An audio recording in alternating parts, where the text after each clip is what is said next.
Pois bem, então finalizamos a nossa teoria de espelhos planos e vamos agora para os testes.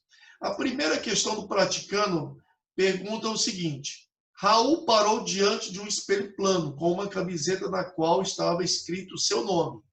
O que ele viu escrito na imagem, né? Então, a palavra escrita na camisa do Raul é assim. Então, vamos colocar aqui o espelho, aí você vai lá e faz a projeção. Quem está mais próximo do espelho? O L. Então, você vai fazer o L de forma invertida lateralmente, o U, o A e o R. Então, como que ele vai ver a imagem da palavra Raul refletida no espelho? Ele vai ver a imagem assim, ou seja, uma imagem enantiomorfa, né? Invertida lateralmente. Segunda questão. Um espelho plano e vertical conjuga a imagem de um espelho parado, de um homem parado, que se encontra a 1,2 metros do espelho. Veja que o homem estava a 1,2 metros do espelho. E aí sua imagem tem sido projetada aqui, ó. Afastando 2 metros do espelho do ponto inicial, então eu afastei o espelho 2 metros de onde ele estava. Agora ele está nessa nova posição. Qual é a distância entre a primeira e a segunda imagem do homem? Ou seja, qual que é o valor de x da primeira imagem até a segunda imagem do homem? Ou seja, eu tenho uma questão aqui de translação de espelho, né? Eu tenho uma questão de translação de espelho. Então, vamos trabalhar a questão. Primeira coisa, se agora o espelho não está mais aqui, o espelho está lá longe, né? Ele está agora, a distância do homem até o espelho é 3,20 metros. Por quê?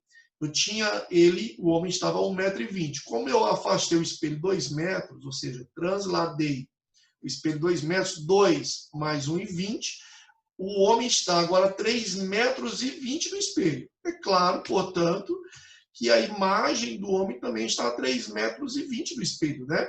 A mesma tamanho da imagem, ou seja, por quê? Porque o objeto até o espelho é a mesma distância da imagem até o espelho.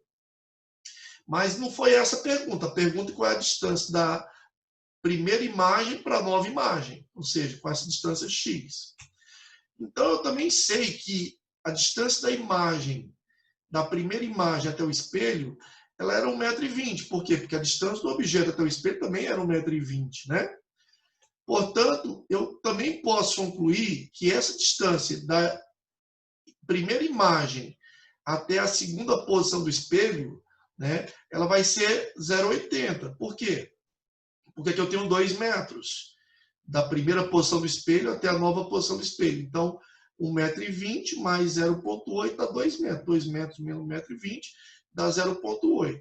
Então, nós já podemos concluir quanto que é a nossa distância x, né? Ela vai ser 3,20 metros mais 0,80. Ou seja, a distância da primeira imagem para a nova imagem vai ser, da primeira imagem para a antiga imagem, da nova imagem para a antiga imagem, vai ser de 4 metros. Por que 4 metros?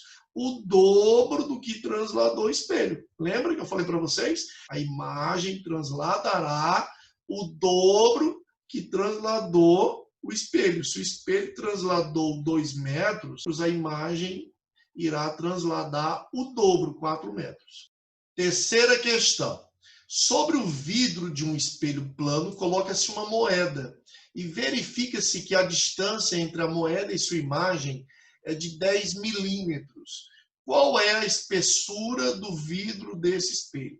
Esse é um outro tipo de questão que gosta muito corriqueiramente de cair nos vestibulares, né? Então, veja, se a distância entre a moeda e a sua imagem é 10 milímetros, é porque o espelho tem metade dessa espessura. Como assim, Ricardo? Ó, imagine se você pegar uma caneta e colocar no espelho, tocando no espelho, no vidro do espelho. Você vai ver que a imagem ela não fica, a ponta da caneta não fica exatamente tocando na ponta da imagem. Por quê? Porque eu tenho uma espessura de espelho. Olha aqui, dá para perceber claramente aqui, ó. Tá? Embora a caneta esteja tocando no espelho, no vidro do espelho, a imagem dela está a uma certa distância, ó.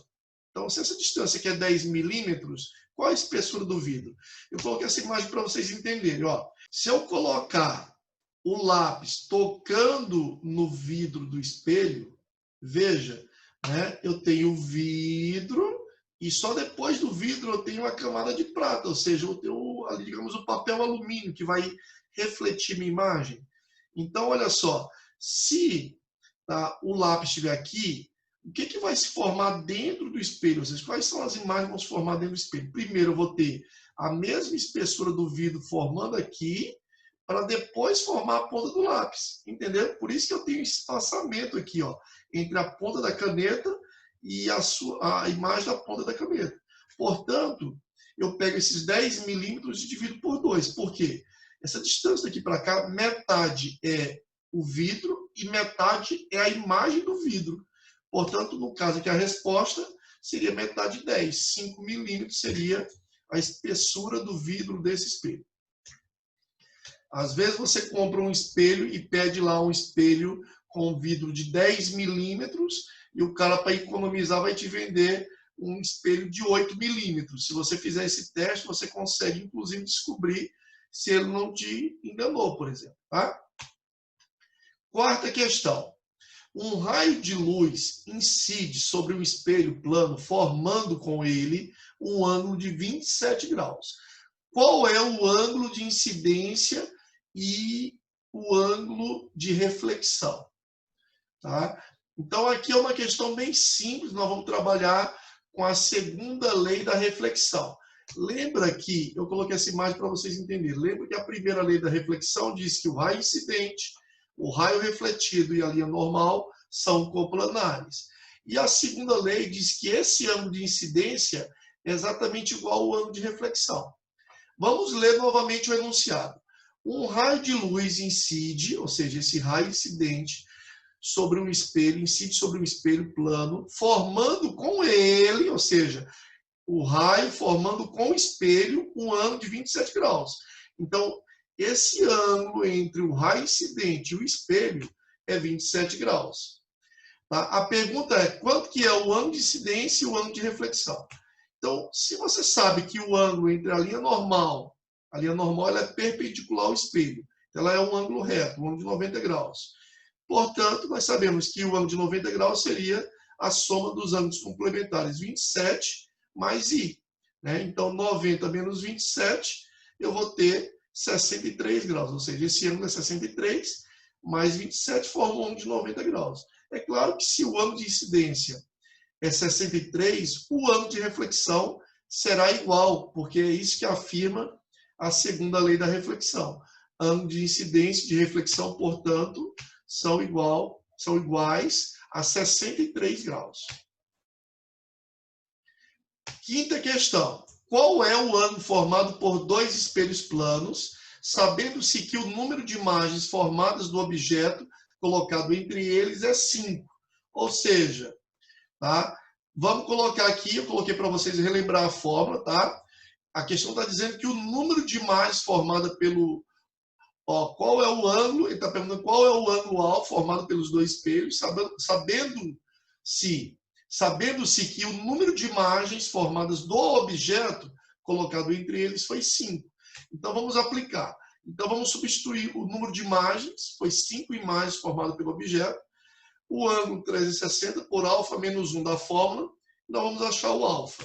Eu vou pegar esse menos 1, passar para o primeiro membro, ele passa positivo, 5 mais 1 é igual a 6, então 6 vezes alfa, que é igual a 360.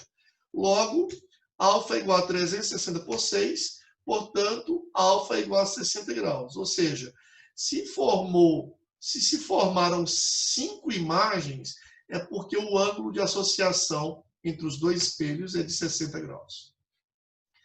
Sexta e última questão.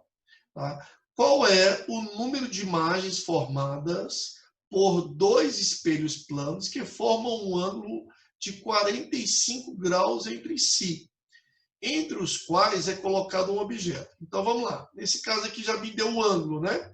O ângulo de 45 graus. Então, 360 por 45 é igual a 8, 8 menos 1, vão se formar 7 imagens. Então, para cada objeto colocado entre esses dois espelhos, formando entre si um ângulo de 45 graus, se formará 7 imagens. Tá? Finalizamos, então, nosso capítulo e encerramos com essa aula de hoje nosso livro 2, tá certo? Próxima aula já vamos iniciar o nosso livro 3, ó, ok?